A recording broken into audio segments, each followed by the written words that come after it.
Terus kita tahu semua nabi itu punya mukjizat, ya semua nabi itu punya apa? Mukjizat.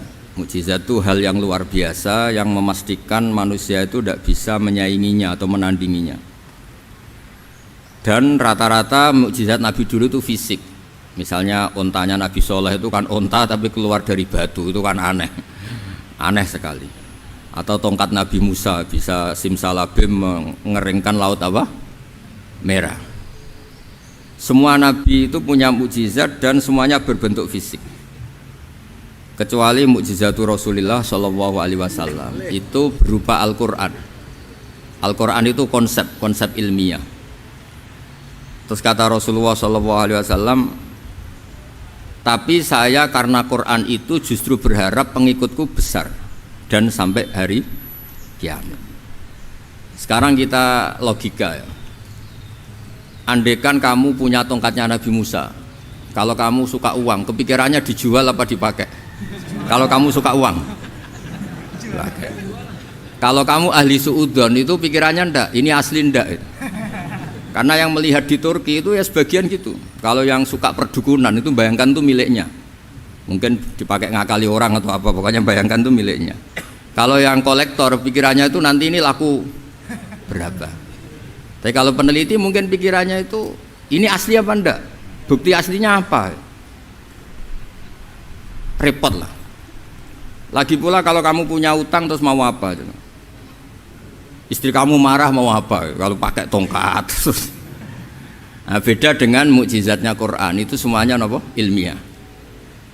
Orang yang sedang harmonis dengan istri bisa pakai ayat di antara ayat-ayat Allah itu apa? Wa ja'ala bainakum mawaddatan warahmah. Nanti kalau ditakdir cerai, saya tidak menyarankan cerai. Kalau ditakdir cerai, itu masih dimotivasi sama Allah wa iyyatafarraqa yughnillahu kullam min sa'ati. Jika suami istri itu cerai, jangan-jangan suaminya dapat istri lebih baik, istrinya nanti dapat suami lebih baik. Jadi yang masa lalunya ada prahara malah. Kan banyak orang suaminya meninggal ketika nikah lagi ditanya, kangen sama suami pertama, alhamdulillah ini lebih baik. Padahal suaminya yang meninggal itu berharap istrinya ini kangen, ternyata dia sudah syukur dapat suami yang lebih baik. Jadi Quran itu menunggui kita ila yaumil qiyamah. Kita tidak bunuh diri, itu ya barokahnya Quran. Karena problem apapun kita dinasihati apa sabar, apa dinasihati sabar. Kan nggak mungkin kamu pegang tongkatnya Nabi Musa, punya masalah apa saja ngelihat tongkat, bisa apa tongkat. Tapi kalau Quran kan nasihat, solusi. Makanya Nabi berharap dengan Quran ini, saya berharap pengaruh saya, pengikut saya terbanyak ila yaumil qiyamah. Terus beliau dikomentari begini sama ini Fathul Bari, sarahnya Bukhari. Al-muradu anna mu'jizatil anbiya inqaradat binqiradi a'sorihim falam yusyahidha illa man hadaraha. Problem mukjizat nabi-nabi dulu itu kan fisik, sehingga yang tahu kalau Nabi Soleh punya unta yang ajaib itu yang tahu ya hanya yang hadir saat itu. Yang tahu kalau tongkat Nabi Musa bertuah itu juga yang tahu hanya yang hadir saat itu. Selebihnya tahu tongkat ya di museum. Tapi kalau Quran menjadi solusi, menjadi panduan, menjadi pegangan itu ila yaumil qiyamah. Kita beri contoh ya Quran panduan yang paling gampang misalnya begini. Dulu ini cerita ya. Dulu itu ada orang kafir cerdas namanya Jubair bin Mut'im. Itu saking pinternya dia, pinter juga tokoh. Itu sebagai delegasi pembebasan Asra Badrin. Jadi tawanan-tawanan perang Badar itu mulai dulu ya ada negosiasi mau dibebaskan. Terus orang-orang kafir ini menugaskan namanya Jubair bin siapa? Mut'im. Ini ada di Bukhari. Karena ini ngaji di Jakarta. Kalau orang nggak tahu hadis juga tanya ini sahih ndak gitu. Wong nggak tahu kok tanya itu aneh-aneh. Padahal kalau dibodoni itu ya nggak tahu. Tapi ya tetap tanya, hadisnya ini sahih enggak? Ini kata kiai apa kata nabi ini ya ribet. Memangnya kata nabi kamu dengar kan ya lewat kiai. Emang. Setelah itu Jubair itu datang ke Madinah. Dengerin ya, datang ke mana? Madinah. Kemudian dengar Nabi baca Wattur pas sholat maghrib. Jubair karena Nabi dulu gak ada hotel, gak ada pondok ya. Pondoknya Nabi hanya sufah itu. Nabi baca maghrib, bukan diskusi, bukan debat, baca wattur wa kitabim mastur fi raqim mansur wal baitil ma'mur wasaqfil marfu wal bakhril masjur terus. Kemudian sampai pada titik ayat am khuliqu min ghairi syai'in. Masa manusia atau alam raya yang maujudat, yang nyata, yang wujud nyata. Kemudian asal usulnya itu ketiadaan. Ini kan hadhil alam maujud, alam ini kan nyata. Masa sesuatu yang nyata penciptanya itu tidak nyata. Jadi nggak mungkin ada faham nihilisme. Kalau faham nihilisme berarti melahirkan teori begini. Al adamu yakhluqu maujudan, sesuatu yang tidak ada menciptakan yang ada. Itu kan akal nggak bisa nerima. Kalau sesuatu ini ada, penciptanya pasti ada. Terus akhirnya Jubair bin Mut'im itu simpuh di depan Rasulullah terus bilang, ya Muhammad kada qalbi ayatir, hampir saja hati saya terbang. Kalau riwayatnya Imam Ahmad, faka'anna masudi qalbi, hati saya dihancur. Semua teori yang saya bawa untuk ngelawan kamu sekarang luluh semua, hancur semua. Yang benar adalah teori Anda bahwa Tuhan itu satu dan Tuhan itu ada sebelum semua makhluk. Coba kalau Nabi Muhammad ada Jubair bin Mut'im terus menyembunyikan tongkat dekat mihrab, terus dilihat ini apa, paling pikirannya ini dari kayu apa, terus yang bentuk tongkat itu tukang pemahatnya siapa, kok kurang keren, kalau di Blitur gimana ya kan malah panjang. Kira-kira kalau mukjizat itu dari tongkat itu malah panjang lah pokoknya panjang. Lagi pula kamu coba kan nggak ngarah mandi, itu yang mandi kan nabinya bukan tongkatnya. Coba tongkatnya Nabi Musa dicoba anak-anak beki itu dipakai mukul kucing aja tidak mesti mati itu. Jadi nggak jelas mukjizat-mukjizat seperti itu nggak. Tapi kalau Quran menunggui sampai saking hebatnya Quran, teori rasionalitas, soal kampanye di mana-mana, tingkat validitas, tingkat kebenaran Quran itu bahkan bisa diuji tanpa membuktikan, tanpa apa? Membuktikan. Cukup pakai akal. Saya tidak bosan-bosan cerita ini karena ini khazanah kita. Di kitab Nailul Ma'mul itu, di kitab usul fikih, saya berkali-kali cerita ini karena ini untuk menunjukkan bahwa Quran itu liqaumi ya'qilun, liqaumi yatafakkarun. Ada seorang kiai, seorang ustadz, kiai dulu itu ya memang orang soleh, alim terus jadi kiai. Kalau kiai sekarang tuh macam-macam, nganggur terus ingin jadi kiai, terus daftar gitu. Ada lowongan di yayasan masuk ingin jadi ustadz karena dengar ada gajinya. Dulu tuh tidak ada seperti itu, tidak ada.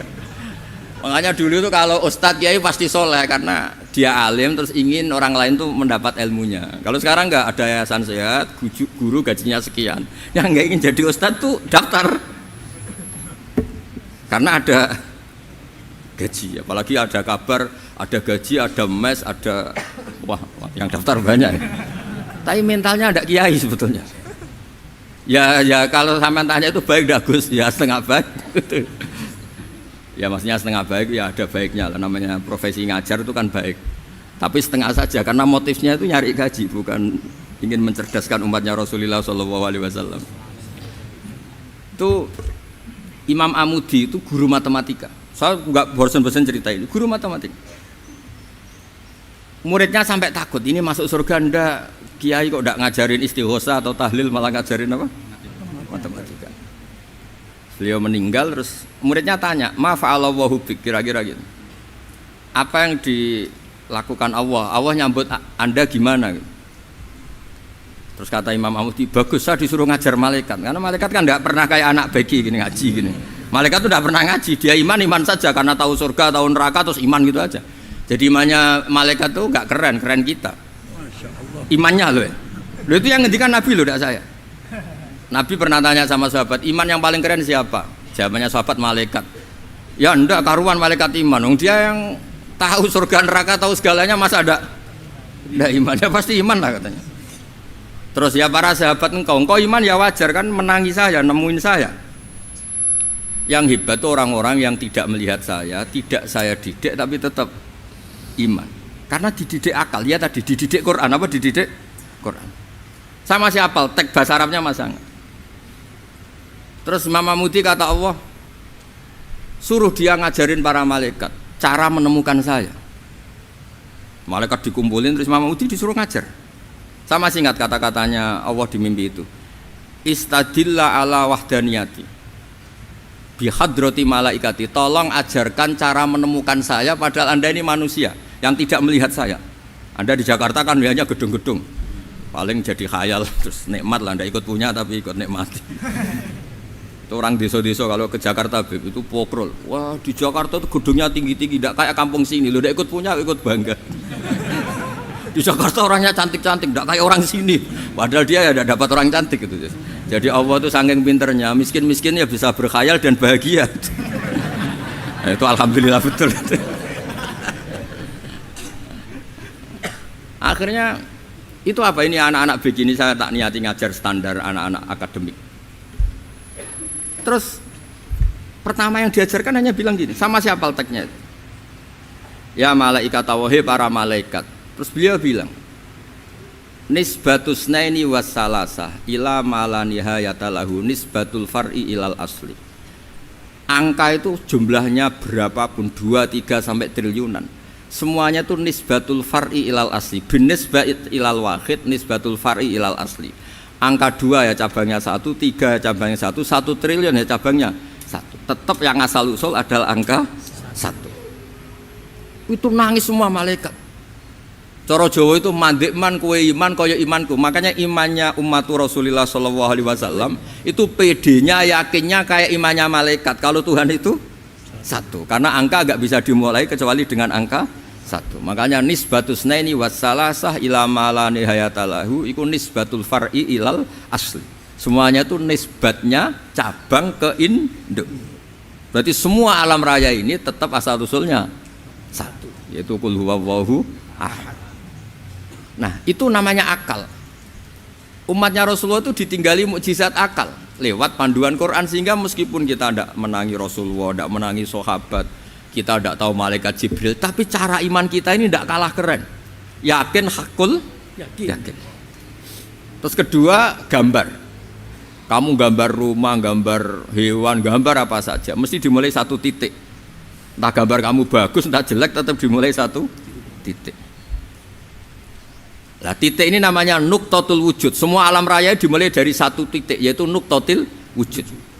Makanya Quran dimulai bismillah, dan bismillah itu dipilih sama Allah pakai pertama ba itu ada titik. Itu kata semua ulama. Itu titik itu singkatan dari bi kana makana wa bi yakunu mayakun. Karena saya semuanya ada. Bi itu karena saya. Jadi makanya santri-santri beki tidak usah bayangkan kamu jadi wali terus bisa terbang ke Mekah, tidak usah. Kalau terbang ke Mekah ya sudah umroh aja bayar. Kalau enggak ya maklaran KBH atau apa, pokoknya cari gratis itu. Ya gratis kan, dapat orang 10 gratis 1. Terus orang enggak umroh dirayu-rayu supaya umroh. Repot. Itu pelanggaran fikih itu. Kalau orang punya utang tuh wajibnya nyaur utang dulu gitu. Wah repot. Saya itu juga sering bingung di kampung-kampung. Gus sama umroh. Kenapa? Dapat gratisan. Minta uang saja buat nyaur utang, nggak boleh. Wah, secara fikih yang wajib itu nyaur utang bukan umroh. Nggak boleh Gus diminta uang, nggak boleh, harus umroh. Udah gitu saya ini bingung Gus mau umroh, nggak nikmati. Kenapa? Disuruh ngajar Gus. Repot semua kalau ibadah mergawe ya gini, bingung semua. Ya saya mohon anak-anak BK semuanya yang seneng Quran itu harus seneng sampai kayak saya sehingga tahu.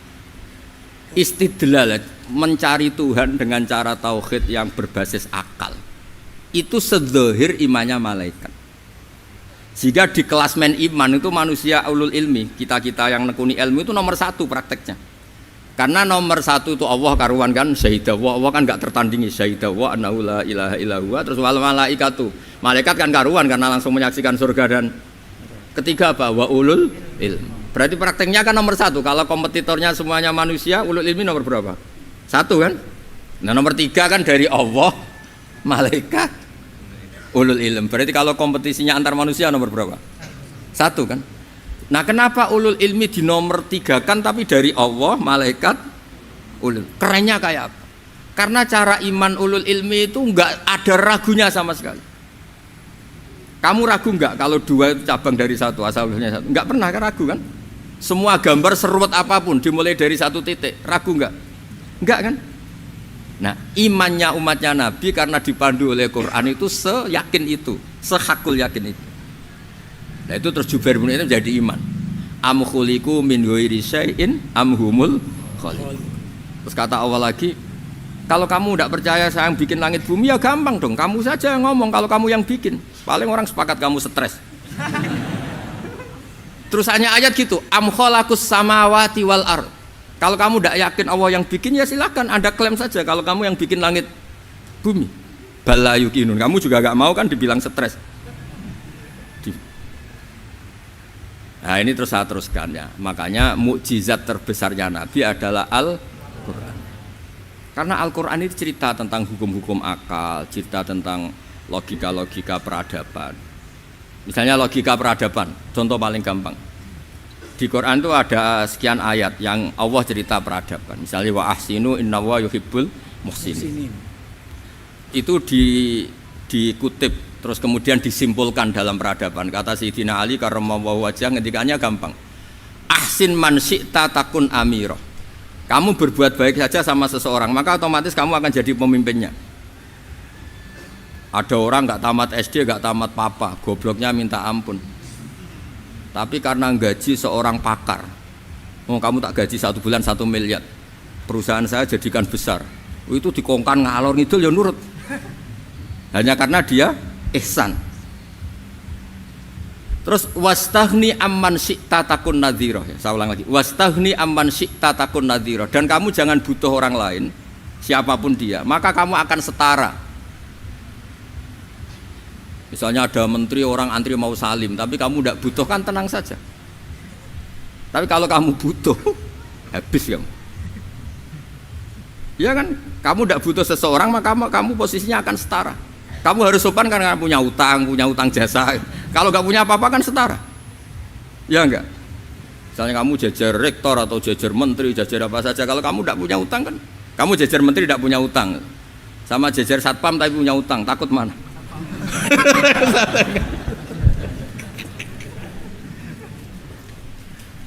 Kalau butuh itu mesti kalah kan? Ada pejabat misalnya nggak begitu cantik sama perempuan cantik yang kamu butuh ingin dicintai, takut mak. Padahal nggak jelas orang ini pangkatnya apa. Jadi dalam hukum sosial itu kata Sayyidina Ali wastaghni amman syi'ta takun nadhira. Kamu jangan butuh seseorang maka kamu akan setara. Terus yang terakhir wahtas ila man syi'ta takun asiro. Asiro pakai sin. Dan silahkan butuh seseorang maka kamu akan jadi budak dia. Ya coba misalnya Anda seorang profesor, seorang alim, seorang kiai top, misalnya mencintai janda di ujung kampung sana, jalan kaki 2 kilo, padahal itu gak tamat SD, tapi gara-gara seneng, kacau kan, logika kepangkatan hilang semua kan. Jadi itu hukum peradaban, itu mewakili isi-isi sosial yang diterangkan Quran. Ya, jadi paketnya 3 tadi ya. Ahsin man syi'ta takun amirah. Kamu berbuat baik sama seseorang maka kamu bisa memimpin. Wastaghni amman syi'ta takun nadhira. Kamu jangan butuh seseorang maka kamu akan setara. Mbok kamu ketemu orang terkaya di dunia. Ya ketemu orang terkaya di dunia, kamu jejer, kamu tidak butuh dia. Tenang kan bisa setara kan? Tapi kalau butuh harus sopan, ngajukan proposal, harus berakhlak karimah. Makanya sekarang Anda kok berakhlak kenapa? Ternyata mau nyalek. Biasanya ndak berakhlak kok berakhlak. Ada apa ini? Makanya guyonan di Rembang itu Beb Husain itu. Kalau ada orang udah tidak sopan sama temannya, temannya curiga, kok tumben sopan, mau utang ya?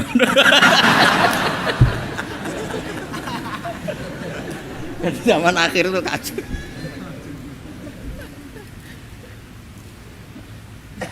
Ya di semua daerah gitu ya sama Pak Rektor ya. Kalau ada teman biasanya nggak sopan kok sopan, itu temannya curiga. Ini Pak Rektor UI ikut kaji. Kok tumben sopan, ada apa ya? Karena di mana-mana orang butuh itu pasti beretika. Kamu punya teman paling berdua, kalau mau utang berakhlak gak? Atau misalnya kamu punya adik cantik terus punya teman berdua, kalau cinta adik kamu berakhlak gak? Biasanya nggak sama sekali nggak berakhlak. Gara-gara butuh menjadi berakhlak. Ya jadi hukum sosial itu ya kuncinya 3 tadi. ahsin man syi'ta takun amira wastaghni amman syi'ta takun nadhira. Terus wahtas ila man syi'ta takun asira. Kalau kamu butuh seseorang pasti kamu dibikin hina. Asir itu tawanan. Nah, Quran itu bicara sosial itu lengkap. Dan itu yang nunggui kita.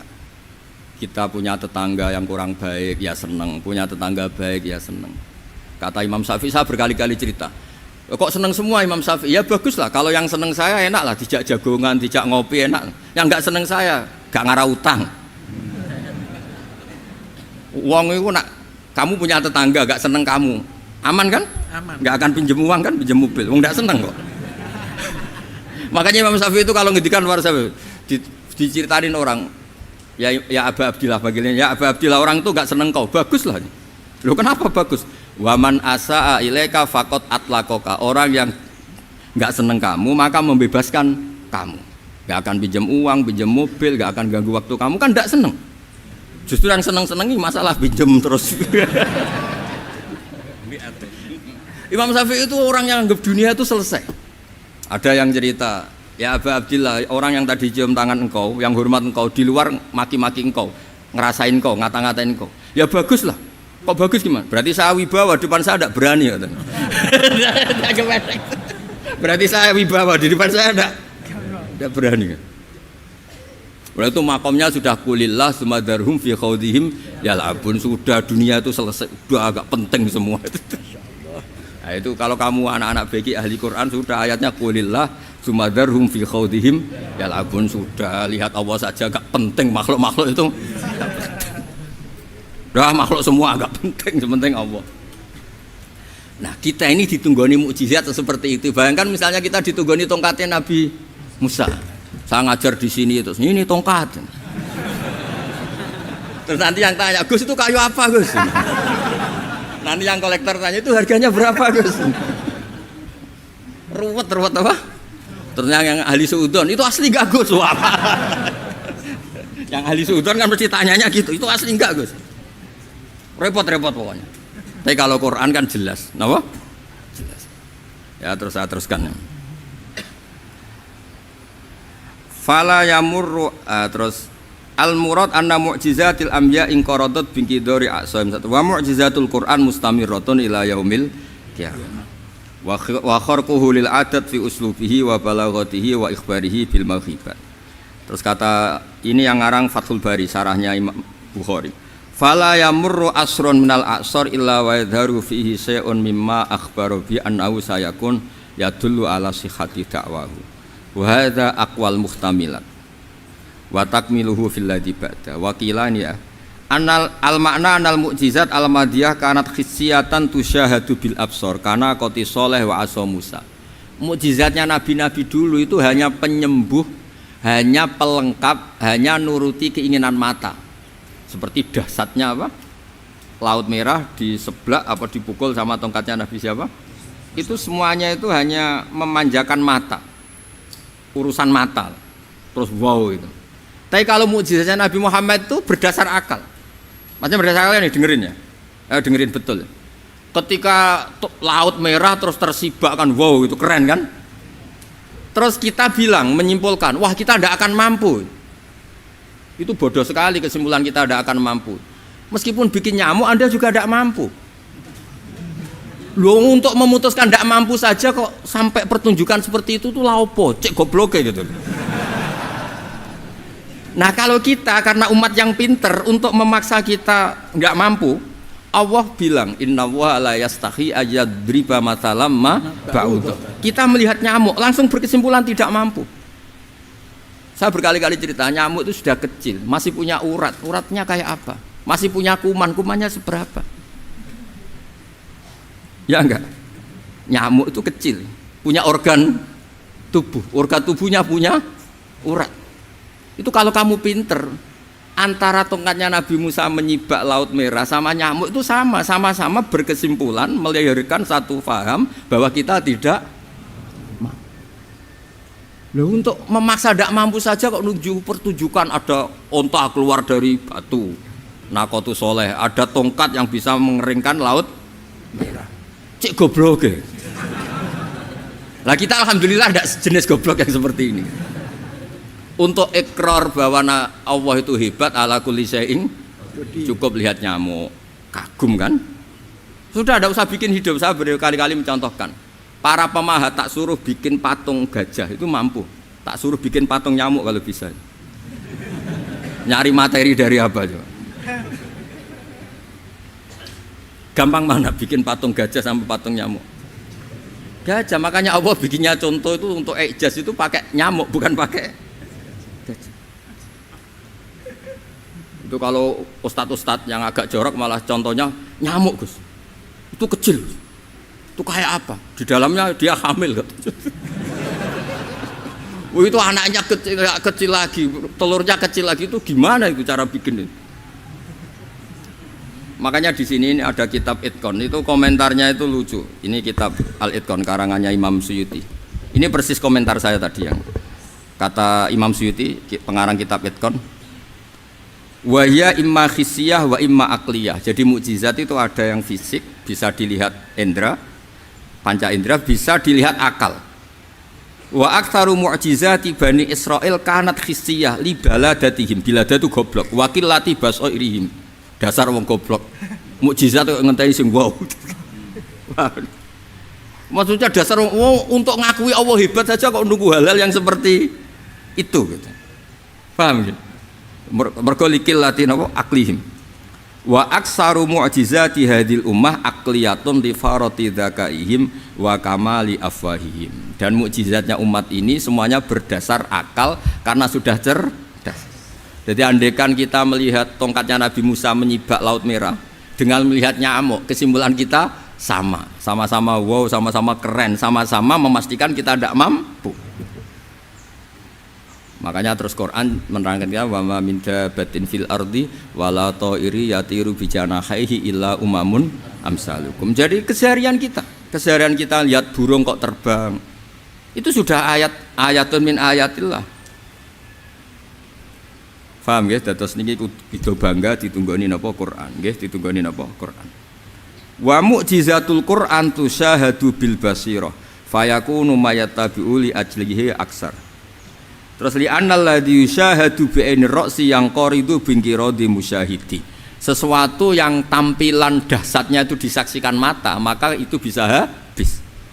Era tongkat Nabi Musa seperti itu habis enggak? Bisa mengeringkan Laut Merah, habis kan? Tapi era mukjizatnya Quran ila yaumil qiyamah. Ya contoh sosial, saya kembali lagi ke sosial. Kamu punya teman awet atau punya istri awet, itu konsepnya ya wal kadhiminal ghaidz, itu agak gampang tersinggung. Coba kalau kamu setiap tersinggung putus, setiap tersinggung habis, kamu tidak punya teman, tidak punya istri. Sampai kita awet seperti ini, kalau kecewa ya wal kadhiminal ghaidz, ngempet. Termasuk saya ini biasanya ngaji khusus terus bajak gini ya kecewa. Tapi barokahnya diwarai Quran wal kadhiminal ghaidz, ngempet Gus, ngempet. Terus kecewa sama teman, kenapa tidak putus? Karena wal afina aninna, sudah kalau kecewa maafkan. Coba kalau kita kecewa presiden demo, kecewa menteri demo, kecewa orang tua minggat, ya kalau dicari, kalau tidak kan malu. Saya itu punya teman tak tanya, kecewa Gus sama bapak itu, kenapa tidak minggat? Malu. Kenapa malu? Takut gak dicari. Itu orang tuh paling malu itu kalau keluar dari rumah nggak di. Saya punya teman lagi, saya ini takut mati Gus. Kenapa? Takut istri saya tidak nangis Gus. Itu kematian terburuk itu kalau sudah mati, tahu istrinya ada nangis. Oh itu malu betul itu. Makanya jangan mati. Pokoknya pastikan orang sekeliling ada nangis itu baru berani mati. Kalau tidak jangan. Ya jadi mukjizatnya Nabi itu luar biasa. Walladzi yusyahadu bi'ainil aqli bakin yusyahiduhu kullu man jaa ba'dal awali mustamirran. Sesuatu ilmiah, sesuatu agama atau apa saja yang logis itu akan abadi ila yaumil kayak tadi.